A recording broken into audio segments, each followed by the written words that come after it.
welcome to Bad Influence. As you can see, we've got some friends round for our Christmas party! But the bad news is, unfortunately, this is the last Bad Influence in the present series. Aww. The good news is we're looking at all the good stuff that's coming out in the new year, including a look at one of the first 3DOs in the country. Is this the console that's going to take over the world? Our main review is Super Empire Strikes Back on the SNES. And Z Right visits the future where three-dimensional television and violins that sound like entire orchestras are just around the corner. But first, have a look at this. It's the intro sequence to a new beat-em-up called Rise of the Robots. You control a cyborg who's been sent into a robot research laboratory where apparently all the robots have contracted a violent virus and are killing off all the humans. Nowadays, making a game like Rise of the Robots can be more like producing a movie than writing a computer program. They even use movie-style storyboards. For example, here's the storyboard for the intro sequence you just seen from Rise of the Robots. And there's a spaceship going into the buildings, and over here's the robot coming through the light. The game started life about 2 years ago as a set of ideas bandied about between artists and programmers. And then somebody decided to put all those ideas down on paper and came up with this, the so-called games design document. This is like your instruction book and some. It's got all the information on the game, all the pathways through the levels, pictures of the backgrounds, pictures of some of the robots. It's all in here. But nobody went near a computer until the artists actually finally started to design the main characters. And they start out life like this, as kind of skeletons, wireframe models. And if I change our viewpoint, you might get a better idea of what this one is. Still not very clear, though, is it? What you need to do is add a bit of texture to this model. Now you can see that it's a robot with an ape-like head. The next stage, of course, is to animate the models, and to do that, they use a program called a keyframer. The models are represented initially by boxes, so you can quickly get a sense of how they're going to move. The interesting thing is that in this sequence, only the white lines were done by the artist, the initial frame and the end frame, and all the black lines were done by the computer. The computer's done all the in-between moves, and the only time the artist had to tweak it is here, where the computer didn't quite get the position of the model just right. Two other interesting facts about the game are, firstly, that the backgrounds were designed by a professional interior designer, and secondly, you can't just bash the same old buttons again and again to win, because the computer will suss you out. You see, the computer-controlled robot's opponents will sort of watch the way you fight and remember it, and then they'll adjust their tactics to cut through your defences. Cunning. After all this, the final element to add to the game is a sample of sound effects and music, and then there you have it. 2 years' work cut down into 3 minutes. Christmas bells, ding dong, ding dong. Christmas bells are in my song. Hello, festive furtlers. I'm dead excited because I'm preparing for the best Christmas party this year. Hey! All my friends are coming, and Spiky and Flash and Cuddles, and even Andy and Violet too. Right, I've not got much time, so here's a quick cheat for Super Tennis on the SNES. First of all, select your player, and then get controller 2 and press L 5 times, 1, 2, 3, 4, 5, and X, and then R 7 times, 1, 2, 3, 4, 5, 6, 7, and finally X again. And wait for the music to change. And your player will become an instant top seed. Brilliant. And now, for the first of my guides to a better Christmas. How to eat chocolates off the Christmas tree without anybody knowing. First of all, carefully unwrap the chocolate, eat it, and then wrap it up again and hang it on the tree. Perfect. So that's why he's so spotty. Our main review this week is Super Empire Strikes Back on the SNES, the follow-up to last year's amazingly successful Super Star Wars. The new game is a 12-meg cartridge with some spectacular Mode 7 graphics. There are 14 levels representing all the best bits from the film. You even get to fly in the Millennium Falcon through an asteroid field with Princess Leia at your side. As in the original game, you start as Luke Skywalker, complete with lightsaber, but you can change to playing Han Solo or Chewie on later levels. Here's Han in the freezing chamber. Watch out for those carbons. You're going to need skill, courage, and all the force you can muster. Here's Alex. This is a major improvement on Super Star Wars. The only problem is that the first couple of levels are a bit too hard, but persevere because there's some great bits later on. This is my favourite bit from the film. I'm in the snow speed, and what I've got to do is bring down those AT-ATs. If you press left and right, then you can flick out a rope and get it round the legs of the AT-AT. Then you've got to spin round. These graphics are excellent. It uses Mode 7, and the sound's a vast improvement on the first game. I've brought him down. Here I am on the Dagobah Forest level. I've just met Yoda, so I've earned the Force. I've got loads of different powers, but what I need now is elevation. This will help me get up onto this top platform.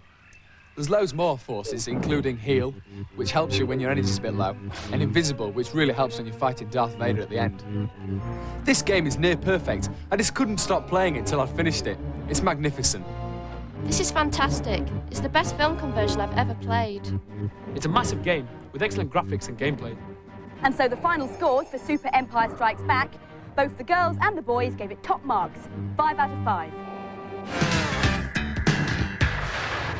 In his final report from the States, Z. Wright has been to visit the Media Lab, part of the Massachusetts Institute of Technology in Boston, normally called MIT.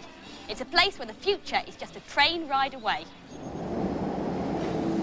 Hi, the Massachusetts Institute of Technology is so famous that it has its own subway station dedicated to it, with some really cool exhibits right in the middle of the track. I'm here to visit the Media Lab, which is the part of the Institute where art and science mix. I have a feeling I'm about to take a walk on the wild side. Down here is the holography lab, where they're working on the leading edge. These are some experimental holographic animations. Very few people in the world have ever seen moving holograms like these. They were made by using 3 beams of laser light, red, blue, and green. One of the biggest computers in the world is needed to compute the vast amount of information in this cubic image. And by using these controls, I can move it around interactively. We're hoping that we're in the same age that television displays were in the 1930s. And therefore, in the next 50 years, we'll be able to show some great improvements in holographic displays. In the visual language workshop, students are working on software that can change the viewer's focus from one thing to another. They can do interesting things with layers of text and even play around with it. On this map, which looks very confusing with all the information on show, they can shift the focus to just highlight 1 or 2 features. This software can also be used in animation, an effect which would otherwise be difficult to achieve. These little boxes are the product of another piece of software called the video streamer, and this represents a piece of movie. Because I love sending personal messages. The technique was created by Professor Gloriana Davenport. Here, all the clips of the movie that have been shot for a film can be easily selected and edited together like a moving card index. Just choose any bit of film in the streamer, and it'll play out frame by frame along the bottom of the screen. You can turn on the soundtrack to get the edit exact. It's a really quick and flexible way to edit a story. Just down the hall, they're doing some strange things with music. Very fast, change of the bow and do a little tremolo. This is a hyper violin, invented by Professor Todd McCover. The computer already knows the piece of music, and so the bow acts like the conductor's baton. So we want to measure lots of things about the way you're playing, how loud and how soft. The computer knows what's being played because of special transmitters built into each end of the bow and connected by a metal strip. Their signal is picked up by a receiver built into the violin. The computer can then map exactly the position of the bow and produce a visual readout on this monitor. The hyperviolin is designed to be used only by virtuoso musicians. The team here have also developed a drum boy, using a keyboard fitted with its own computer. Yo, I think this could start a whole new career. Toonam, happy Christmas, love Spiky. That's nice. P.S. I won't be able to make the party. I've got to do something. Oh well, all the more cake for everyone else. Now time for part 2 of my guide to a better Christmas. Your presents are most likely to be hidden in number 1, the spare room wardrobe, and number 2, the cardboard box under your mum's bed, or number 3, in the chest of drawers next to the front door. Right, this is a Christmas cheat for Megalomania on the Mega Drive. On the password screen, simply type in Jules, like so, and when you start to play, you'll get a secret hidden game that's like the classic arcade game, Asteroids. Brilliant. Oh, excuse me. Yes. Oh, look, it's another Christmas card. Oh, it's from Cuddles and Flash. We've got to do something too. Oh. Oh, well. It's just me, Andy and Violet then. I'm not going to Nam's party, are you? Nah, I'm going to stay in and dye my hair a funny colour. So she already had. As this is the last in the present series, we've decided to devote the entire news and preview section to showing you everything that's going to be happening in the new year. But can we fit it in the time? Here goes. No Games Roundup would be complete without a beat-em-up. Apart from Rise of the Robots, the other big one coming out next year is Eternal Champions on the Mega Drive. It aims to better Street Fighter 2, it's due out in the spring, and it features the greatest fighters of all eternity coming together for one last grand tournament. Shoot-em-ups will be coming fast and furious next year. This is R-Type 3 on the SNES. No prizes for guessing what this is the sequel to. All the weapons have been beefed up to include laser blasts galore, remote robotic cannon pods, and a choice of 3 different droid blasters at the beginning. Inferno on the PC and Amiga 1200 isn't just another shoot-em-up, it's also a massive space odyssey. You've got to hurtle around an entire solar system, battling to survive against over 300 heavily armoured death craft. Ground Zero Texas on the Mega CD is a good example of the way games and films are coming closer and closer together. It features $3 million worth of footage shot exclusively for the game. You play an undercover agent investigating strange disappearances in a small Texas town, and before you know it, you're fighting a full-scale alien invasion. The game producers reckon it's the best Mega CD game ever, but then they would, wouldn't they? On to adventure games. This is the stunning Alone in the Dark 2, which finally hits the shops in January. It's only available on PC, but then it needs all the power it can get to produce the incredible graphics. As before, you can watch the action from different camera angles, and you have to cope with all sorts of devious puzzles, traps, and plot twists. Another epic adventure on the PC is Stone Keep, starring 3D characters and backgrounds with 14 different locations. As with many of these big games nowadays, there's digitised movie footage. And finally, in the adventure section, there's Young Merlin for the SNES. It's got 10 lands, loads of animation and digitised speech. The plot? Well, it's the usual stuff. Merlin must outwit the king's army and battle assorted evil geezers, blah, blah, blah. Onward, onward, onward. Times are pressing. The next section are Sims, and this is the amazing Star Wars Space Sim Rebel Assault. The graphics are really film-like, and the characters even speak to you as you blow up walkers and take on Star Destroyers to fend off the advances of the evil Empire. It's out now on PC CD-ROM, and it's coming out on Mega CD next year. This one's a pinball sim. It's Dragon's Revenge for the Mega Drive, the sequel to the excellent Dragon's Fury. It's got bigger tables, more music, and it's out in January. This watch is excellent, not because you can tell the time on it, but because it's also a tiny TV and video remote control. So you can switch off people's televisions. You can sneak around furtively just going, oh, sorry about that one. Oh, sorry about that one. And then you won't lose it behind the back of the sofa when it's time to switch on for Bad Influence. Boink. After that brief interruption for gadget fans, have a look at rock and roll racing on the SNES. As well as being a fast and furious, laser-firing, bullet-biting road race, it features some great rock and roll tracks from bands like Black Sabbath and Steppenwolf. And so to platform games, that funky duo Toe Jam and Earl return for another adventure on the Mega Drive. This second game finds them hunting stowaway Earthlings on the planet Funkatron. Jungle Book, also on the Mega Drive, should have hit the shops for Christmas, but due to programming problems, it won't be out till June. This is an early version, but it's looking like it's going to be well worth the wait. I'm afraid that's all we've got time for. Now for some reviews of this week's games.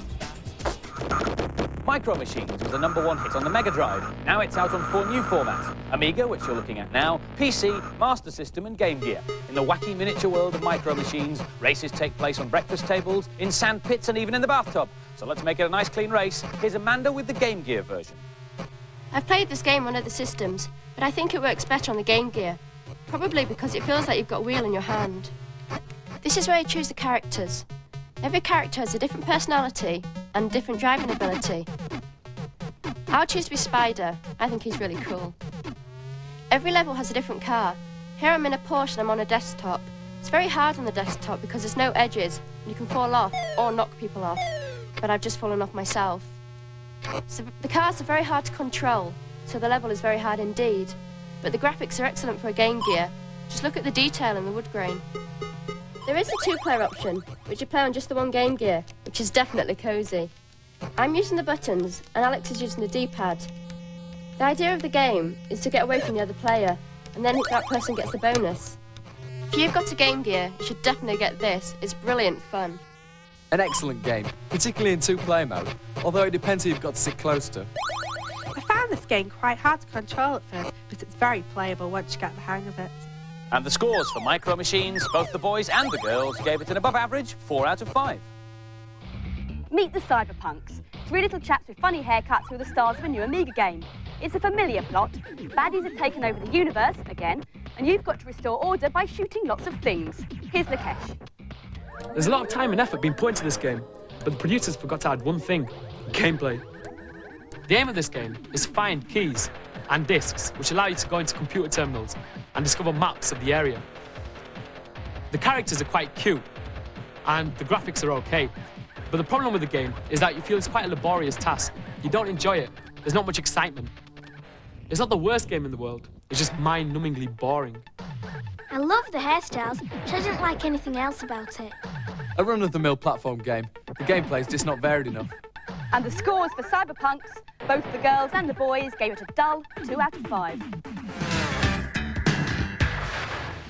And now a look at what some people think will be the future of games consoles 3DO. If you're not familiar with the system, it's a CD-based machine. It'll play photo CDs, music CDs, and soon you'll be able to get movies on CD for it too. But it's really catching people's imagination as a sophisticated games console. It's recently been launched in America, where it comes with a racing game called Crash and Burn.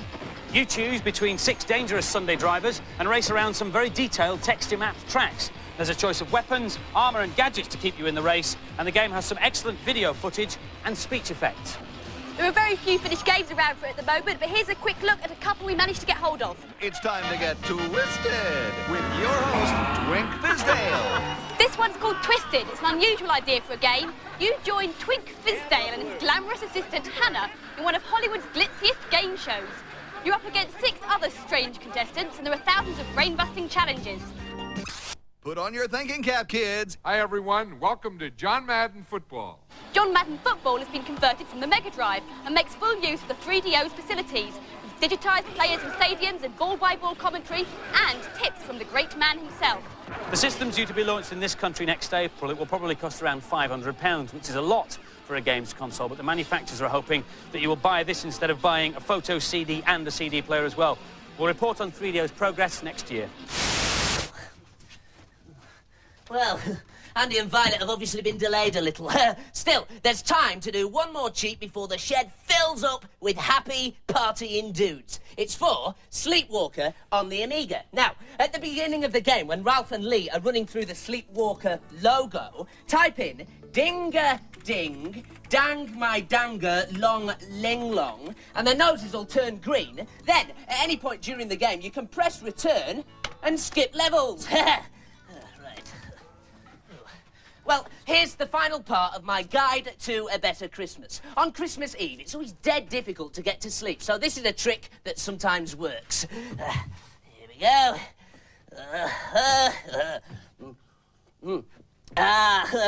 Ovaltine. And now, to get to sleep.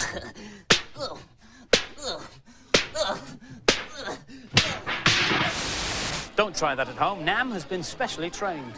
If you want to read the date of last, set your video recorder going now. Last week's competition was to win a 3DO with some games, and the competition question was, what does RISC stand for, as in the RISC chip that's inside a 3DO? Runners-up will get Bad Influence T-shirts. Your names are going across the screen now. Well done. The answer was Reduced Instruction Set Chip. And the winner, Gareth Williams from Hemel Hempstead. Well done. This is the last show, so there's no competition. If 3D only we could stay longer, but it's a Nintendo the series. But Amiga to make another series. And you will do, but not until the autumn. Until then, we have the Sega. Bye. All right, then. Ta-ta-ry. Peace seeing ya. Bye!